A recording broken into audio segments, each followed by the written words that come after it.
Hi everybody, a bitch is back talking about books. I think that's gonna be my intro from now on, every time I talk about books, because I really like that alliteration and things like that. But yeah, today, before we get started on about the books that we're gonna be talking about today, I just wanted to give a little update in my life. Shit is getting real. Shit is getting real when it comes to books, because I've been posting on YouTube and things like that. I write notes on my notes app about each book that I read, and because of that, right, after I finish the YouTube video, I usually would delete the notes that I write about them, but I've been keeping them because I'm like, oh, I want to remember how I felt when I was reading it, etc., etc. But then I went to Target yesterday, and on a whim, very spontaneously, I bought a journal. I don't journal. I'm not a journaler. Just personally, it's really hard for me to journal because my mind goes so fast, and when I journal, I write too slow for that, and I also write really, really messy. So the fact that I bought this, and I'm gonna write about, and I already copied a lot of the notes from my notes app into this journal. I'm gonna write about every single one of the books that I read this year into this journal. This freaking thing is an investment, okay? This shit was expensive. It was like $25 to $30. This is more expensive than a hardcover book. Like, this is an investment, okay? But I'm very excited about it. And look at the color. I really like this color. I think it's really cute. Like, I can't believe I'm becoming that person. I used to not annotate anything in my books, and then it progressed to me using sticky tabs. And if you want to know where I get my sticky tabs from, I get them from Daiso. I love the Daiso sticky tabs, and I can't get the paper ones. I have to get the see-through clear plastic ones, just because I want to be able to read through the film. So you can't really do that with the paper. And now I've upgraded to literally writing and journaling about each book that I read. Like, that's crazy. I'm so sorry. I literally never, like a year ago, if you told me that I was going to be like this, I would have been like, that's impossible. That's literally impossible. But yeah, now here I am, gonna journal about books and annotate, basically. Like, every time a good part happens in a book, I'm gonna write the page number and be like, oh my god, blah blah blah, because I don't want to write in the actual book. Anyways, that's besides the point. That's my little update about my life. Freaking crazy. Like, here I am buying fan art and journaling and shit like that. Like, what? Anyways, today's a bad hair day, so that usually when it's a bad hair day for me, I either put my hair up or I'll wear a headband, so that's why I'm wearing a headband. Not gonna lie, I like it. I like this look, okay? So today, we're gonna be talking about the Bride Test and the Heart Principle. This is the second and third book to the Kiss Quotient series. Is that what Helen Wong is calling her whole series? I don't know. But yeah, I'm gonna be talking about each book, what my thoughts are on each book, my rating, and then at the very end, I think I'm going to kind of rank all three of the books in the series. Look at the colors in that. It's so cute. Anyway, first we are going to be talking about the Bride Test. If you don't know the premise of the Bride Test, it follows Kai Yip. I think that's how you pronounce his name because it's Vietnamese, so the D should be a Y sound. But anyways, Kai Yip, he is the brother of Kwan from the first book. Kwan is Michael from the first book's best friend. You kind of need to read the first book in that sense if you want the context, but it really doesn't matter. This book is about Kai. He is autistic, and he's kind of been alone for most of his life, or all of his life. Hasn't really been in a relationship. It's hard for him to connect with people, but he doesn't care to. He likes what he likes. He likes his routine, things like that. He doesn't like to be bothered. One day, his mom is like, my son needs a girlfriend. My son needs a wife. My son needs a family. I want grandbabies, etc., right? You know how moms are, especially Vietnamese moms. Like, they really be like that. I'm Vietnamese, by the way. And she goes to Vietnam to get a mail, or what did they call it in the book? It's like a mail-in bride. And It's basically like 90 Day Fiancé kind of situation. She goes to Vietnam to try to matchmake Kai with another girl. And when Kai's mom goes to Vietnam, she finds the wondrous, beautiful, talented, amazing Adele Dazeem. I'm just kidding. She finds the amazing Esme. So her name is Me, but then her American name turns to be Esme. So that is kind of what she's called the whole book. So I'm gonna call her Esme. The main character, one of the main characters of the book. So Esme, doesn't have a lot of money. Her family kind of lives in a very, very poor, low income, like she cleans toilets for a living, and she has a daughter. So her whole thing, the reason why she agrees with Kai's mom, and Kai's mom chooses Esme to be Kai's bride without even telling Kai, because of her heart. Esme has a really big heart, and she kind of gives this, you'll read it in the book, but she gives this test to make sure that whoever that person who would be Kai's bride wasn't going to be a gold digger or was going to have like a kind heart, and etc, etc. But anyways, that's besides the point. Esme's reason for saying yes to Kai's mom and having this agreement of marrying her son is that she has a daughter. She wants a provider. She wants a better life. And this whole book kind of follows that sense of American dream. I think this book would more so go over well if this was in the 90s, because definitely in the 90s, I think that's when my mom came to America, and also my dad, but my dad's from Thailand, but they both came around the same time, around the 90s, and all my friends was around the 90s. Nowadays, I think, you know, if we're going to be political, people have been seeing America for what it kind of truly is, and a lot of the bad things and like the really hard, like it's really hard to get upward mobility here nowadays than it was back then in the 90s. So yeah, I think this would go over well more so in the 90s, but it doesn't matter. This whole book kind of revolves around this American dream and Esme's idea of the American dream. Like, okay, you guys have the whole summer together, around 3 months. If you don't, and this is what the mom says, Kai, if you don't like Esme, she can go back to Vietnam. Esme, if you don't like Kai, etc., you can go back to Vietnam, right? And so Esme tries really hard to get Kai to like her, does all of these things, and to try to get her to like him within these 3 months. Within these 3 months, they go to all of these family members' weddings, they bond, and then a love story grows from there. It's a really, really simple story, I'd say. I gave this book a 4.25 out of 5. I personally really, really liked it. I got a lot of butterflies. The thing about it is that it's very different from something like, say, from Luke Off with Love, where the characters very much are soulmates. Because in this, it's more so a simple love story where there's no reason whatsoever for these two people to work. They just kind of do. It's more so like they just choose each other, and that's the beauty of it. For Esme, I think it's that sense of, and it kind of makes it more like grounded in reality, I guess, in that way. For Esme, it's more so trying to find stability, and her journey is finding self-worth and seeing herself as like a person worthy of staying in America and of being with Kai. And I think Kai goes through that same type of character development. He thinks because, you know, he went through a tragic thing that happened to him when he was a really young kid, and he feels guilty about it. His best friend died when he was younger, and because he's autistic, he thinks he's incapable of love, and he can't give that love to Esme. And bro, my butterflies, I was crying I cry at everything, so I was crying a lot in this book just because, like, I get a lot of butterflies.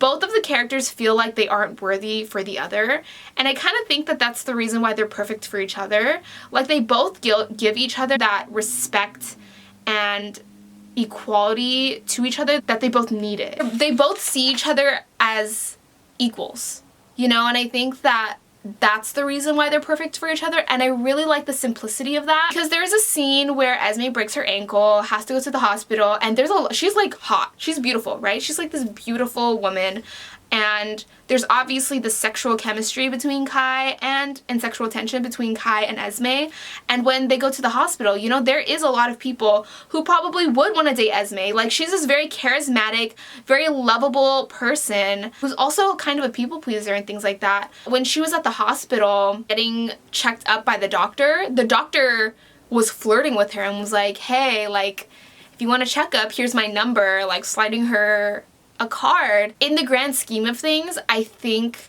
you know, oh, she could have dated whoever she wanted, right? In this book, but I think the fact of the matter is that if she went out on a date with this doctor from the hospital, he probably wouldn't see her as an equal. I just feel like Kai and Esme give that sense that they both equally and mutually respect each other and see each other as great people that deserve the world. And that's why I loved it. I really liked this book. It was really sad, especially with Kai's POV, about him thinking that he's incapable of love.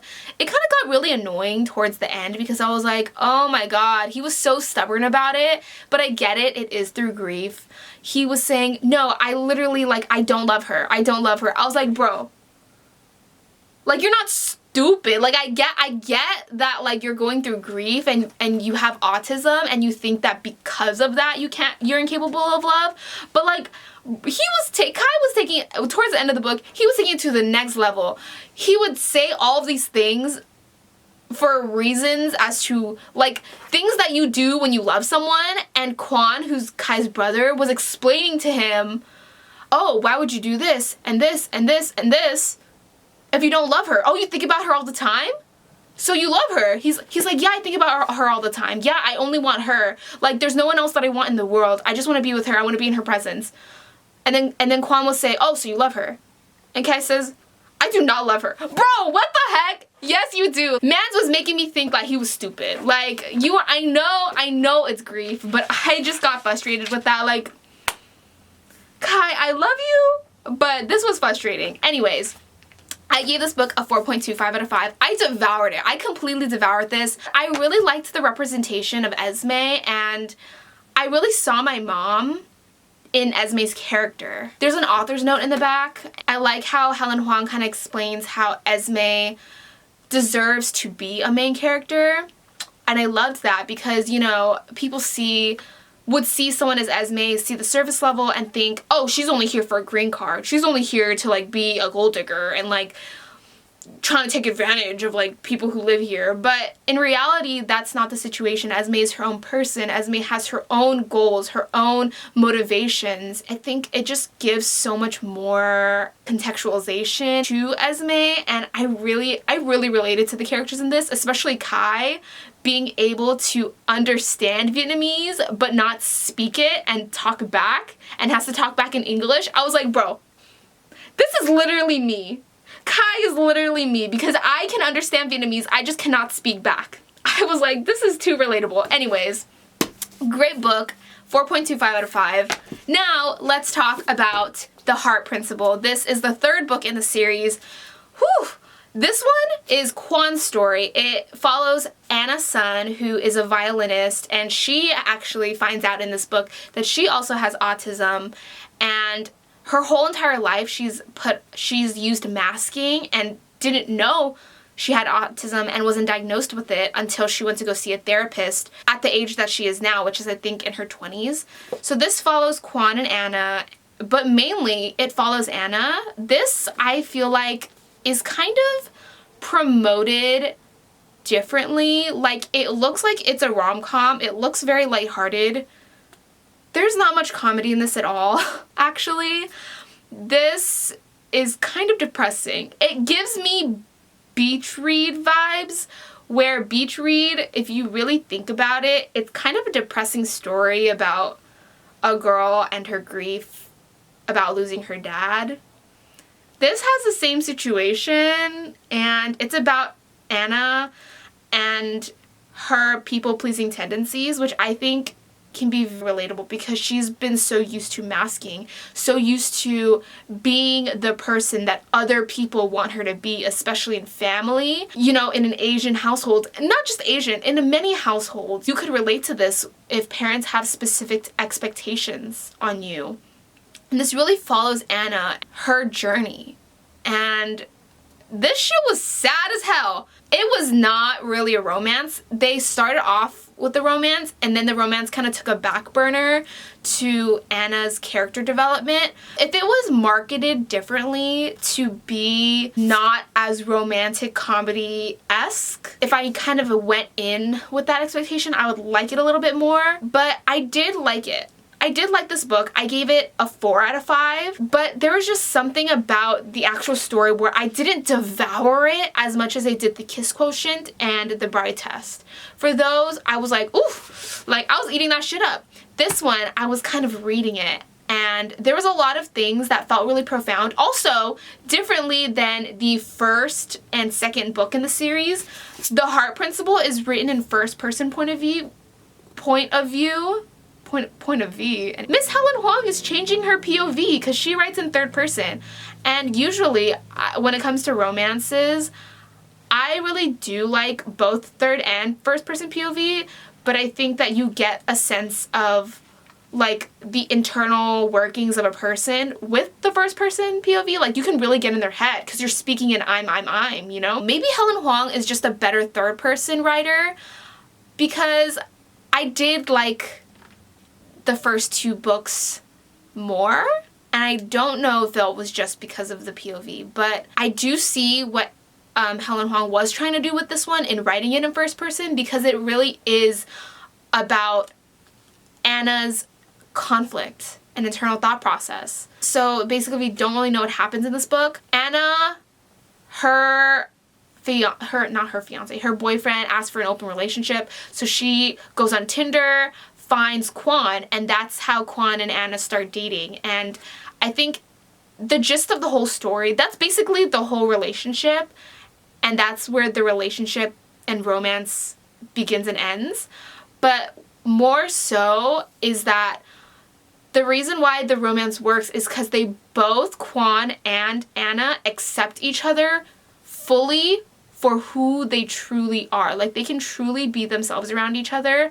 And with Anna, because she's masked her whole life, and they talk about masking in the book and what that is, and I really like that it really brought attention to like what masking is. She's been used to that her whole life. She doesn't even really know the person that she is on her own. She's just always wanted to please other people and feels the weight of expectation on her. For Quan, he used to be a player in the first 2 books. He was like this big, like, oh, he would sleep around. He was like very charming, like charismatic guy. When you get to the beginning of this book, you find out that he went through, I think it was testicular cancer, and had treatment, and he was fully recovered by the beginning of this book, but he feels like less of a man. He needed someone who truly accepted him for who he was fully. They could see him and see that he was worth something, because he felt like with cancer, he didn't feel like a man anymore, and he felt like, especially testicular cancer, you know, he felt like he wasn't worth as much. And I think that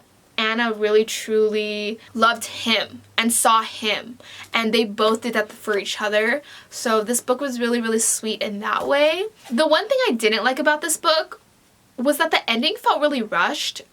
There's a before, during, and after. There's 3 sections to The Heart Principle.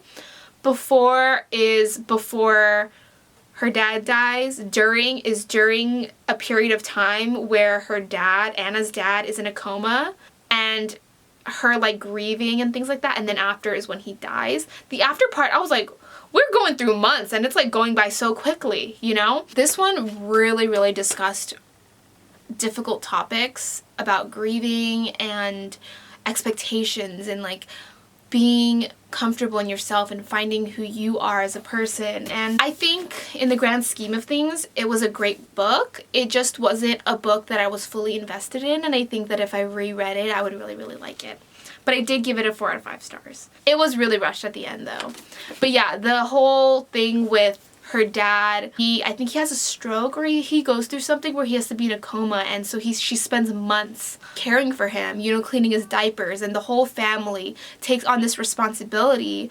But it's very overwhelming for Anna as well. But her family kind of sees her as selfish if she were to ever speak up. She's never spoken up for herself ever, really, in her life, because she just needs to mask, and she needs to be the people that other people want her to be. Because of that, at the very end, you see that she finally stands up for herself, and she stands up for Kwon, because the family also meets Kwon and doesn't see Kwon as right for her, like a good guy, because of he has tattoos and things like that. It's a very surface level type of thing. Overall, I thought it was a really good read. A little depressing at times, but because of that and other than that, it really felt like you were reading a character study. You could really relate to the things that Anna was going through, although just like Kai in the bride test, at the very end, Anna was annoying me with the way that she wasn't speaking up for herself. She just kept going on and on. I can't say anything. I can't say anything. And I was like, I know that this is like a conflict that you have as a person, but why is it annoying me so much that you cannot, like, you literally can't even say the truth? Because I'm a horrible liar, but she'll literally lie to people's face to please people than just say the truth. Like, I don't know how to explain why it was annoying at the end, but it was annoying at the end a little bit. But other than that, I liked it. 4 out of 5. I really liked this book series as a whole. In order from best to least favorite, because I don't think there is a worst, I go in the order of the book series. I thought The Kiss Quotient was the best, The Bride Test was my second favorite, and then The Heart Principle was my third favorite. As a whole, these are very, very simple books to read. They go by so quickly. I read this in like a day and a half. I read the second one in a day and a half, and this one took me around 3 to 4 days because I couldn't get into it as much. But overall, I really recommend this book series. I think Helen Huang writes in a way that's very easy to digest and also very sentimental. Like, you really understand, you know, there is a little bit of like miscommunication tropes and like insecurity type of tropes, but it's the way that it's written. You understand the reason why they feel like they can't be a full person for the other in the relationship, because they're all romances, right? And you get butterflies because of that. And I got butterflies. Butterflies meaning like my heart was just like either crushed or like empty, or I felt something, and I was very emotional reading this book series. I love the representation that this gives autism for all the books. It kind of educates you in that way. I did learn a lot about autism and things like that. Also, I learned about myself reading this book series. I didn't realize how much I really relate to a lot of the characters in these books. I was like, wow, I really am not original at all, because I feel the same way that these characters feel. I felt really seen reading this. So yeah, that is my video about this book series. Please let me know your thoughts in the comments below if you've ever read any of these books. And yeah, I just love to have a discussion about it. If you haven't subscribed to my channel, please do. Yeah, I'll see you in the next video.